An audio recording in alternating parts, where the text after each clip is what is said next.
Royaume du Maroc et au nom de la délégation qui m'accompagne, que je me permettrai de présenter Monsieur le ministre. J'ai à ma droite l'ambassadeur, directeur des affaires africaines, M. Mohamed Sbi, près du ministère des Affaires étrangères. J'ai le général Rami, qui est le conseiller spécial en matière de sécurité du ministère des Affaires étrangères. Donc, en leur nom et au nom du Royaume du Maroc, je voudrais vous remercier personnellement, ainsi que votre ministère et toutes les autres autorités du Burundi qui ont facilité notre arrivée à Bujumbura depuis hier et qui ont pris l'ensemble des dispositions qui nous permettent de passer un agréable séjour dans cette belle ville avec une vue splendide sur le lac Tanganyika. Donc encore une fois, c'est avec un réel plaisir que je me retrouve dans votre pays, dans votre capitale, où c'est la troisième fois que je la visite. Donc à chaque fois, je suis satisfait du niveau de développement que la ville connaît en termes d'accélération, en termes d'infrastructures, d'électrification, de routes. Et donc c'est toujours avec beaucoup de fierté. Et en tant qu'africaniste, on se retrouve dans ce second pays qui nous est très cher. Monsieur le ministre, permettez-moi aussi, à cette occasion, de remercier la République du Burundi pour le soutien constant apporté au Royaume du Maroc dans le cadre de sa cause nationale pour la défense et la promotion du Sahara marocain, mais aussi vous remercier avec tous vos représentants dans les différentes instances régionales et multilatérales qui font un travail de coordination et de concertation avec les ambassadeurs de Sa Majesté pour coordonner les positions, à la fois pour défendre les intérêts du Maroc, mais aussi pour défendre les positions du Burundi. Le Royaume du Maroc a toujours veillé à ce que les intérêts de la République du Burundi soient défendus et que le Maroc participe à leur promotion en coordonnant des actions diplomatiques de grande envergure.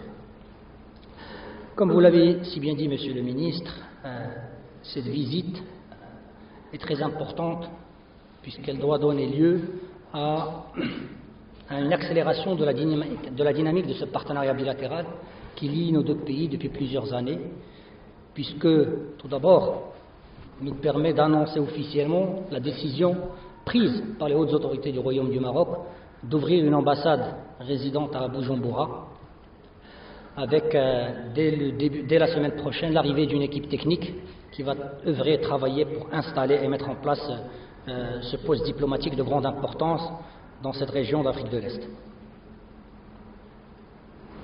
Cette visite est aussi pour nous très importante dans le sens où elle doit contribuer à élargir nos horizons de coopération bilatérale. Comme vous l'avez si bien noté, en effet, la composante formation-éducation a toujours été présente. Chaque année, nous accueillons 35 étudiants du Burundi, boursiers du Royaume du Maroc, et dans votre annonce, vous avez fait part de cette volonté de hausse. Monsieur le ministre, je peux vous dire qu'avant qu'on arrive, la décision avait été prise de doubler le nombre de bourses dès la prochaine rentrée académique pour passer à 70 bourses universitaires et académiques pour les étudiants du Burundi qui viendraient poursuivre leurs études supérieures au Royaume du Maroc. Le Royaume du Maroc est aussi disposé à offrir un programme dans le cadre de la formation professionnelle avec des bourses qui accompagnent ce dispositif. Donc ça aussi, c'est un axe que nous pourrions mettre en œuvre dès les prochaines semaines pour une entrée en vigueur, la prochaine rentrée académique. Les secteurs d'intérêt tels que nous les avons identifiés à notre niveau, mais qui sont ouverts pour être élargis, sont autour de l'agriculture, du tourisme, la santé, les énergies renouvelables. Nous comptons, dans les prochaines années, développer des programmes de renforcement de capacités pour les hauts fonctionnaires et les hauts dirigeants de votre pays au sein du Maroc dans ces secteurs-là, mais aussi favoriser l'envoi d'experts de ces secteurs depuis le Maroc au Burundi pour partager le savoir-faire et l'expérience qui a été développée par le Royaume du Maroc dans ces domaines. Dans ce cadre, une délégation multisectorielle devrait arriver aussi à Bujumbura dans les prochaines semaines dès que les conditions sanitaires seront levées et faciliterait cet échange pour qu'une délégation avec des hauts fonctionnaires qui représentent ces 6 secteurs d'intérêt commun puisse se dépêcher.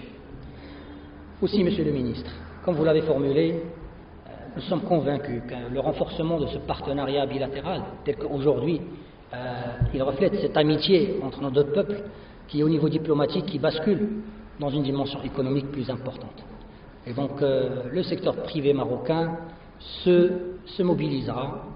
Nous souhaitons travailler avec vous pour que nos deux patronats puissent créer un conseil d'affaires Maroc-Burundi au courant de cette année pour encourager la visite des opérateurs économiques marocains qui puissent venir à Bujumbura, visiter le Burundi, explorer les opportunités d'investissement et œuvrer à mettre en place des partenariats, des joint ventures gagnant-gagnant entre les opérateurs locaux du Burundi et les opérateurs économiques du Royaume du Maroc.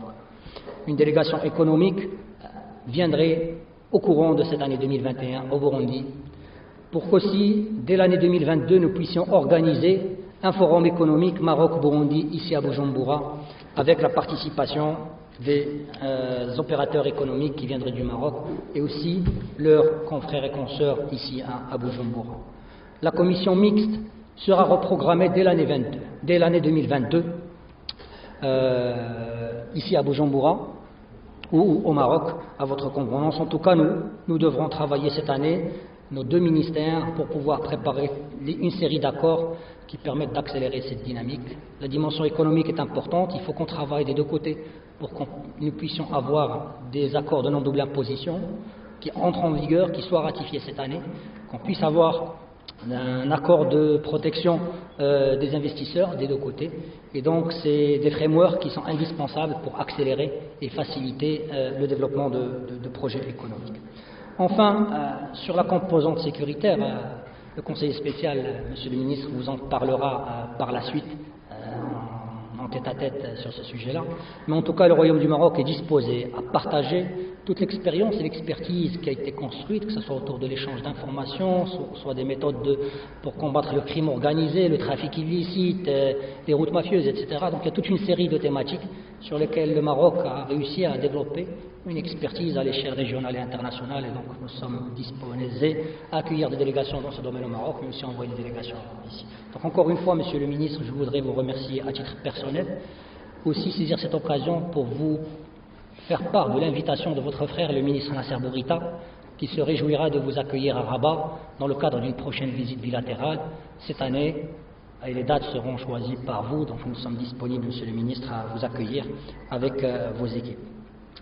Comme vous l'avez si bien dit, aujourd'hui est un jour important dans nos relations bilatérales, puisqu'il nous permet d'échanger, de travailler, mais surtout de définir un cap, un horizon, pour que cette relation bilatérale puisse être rehaussée, diversifiée et capitalisée sur un existant qui est important. J'ai noté que vous avez fait part du maintien des postes diplomatiques et consulaires, donc à Rabat et respectivement à Lyon, au Royaume du Maroc. Et on se réjouit, Monsieur le ministre, de votre engagement personnel et de l'engagement des hautes autorités de votre pays, de poursuivre ce partenariat, qu'il soit dynamique, diversifié et au bénéfice de nos deux peuples. Je vous remercie, Monsieur le ministre.